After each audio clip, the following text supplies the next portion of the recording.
আসসালামু আলাইকুম। এখন কাতারে 1টার উপরে বাজে। আমি কুয়েত থাকা অবস্থায় অনেক সময় অনেক লাইভে এসেছি।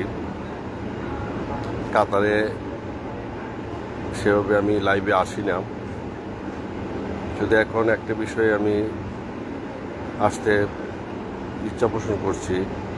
আমাদের কিশোরগঞ্জকে নিয়ে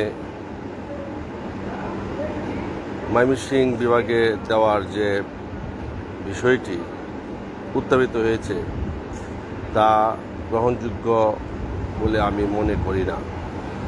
আমরা ঢাকাতে ছিলাম, ঢাকা বিভাগেই আমরা থাকতে চাই। এইসব বিষয় নিয়ে দেশে হট্টগোল করার প্রয়োজন মনে করি না।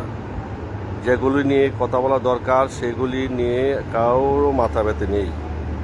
প্রবাসে যারা আমরা আছি, বাংলাদেশে যাইতে লাগে কাতার থেকে 17,000 টাকা, আর বাংলাদেশ থেকে আসতে লাগে কাতারে 70, 80, 90,000 টাকা।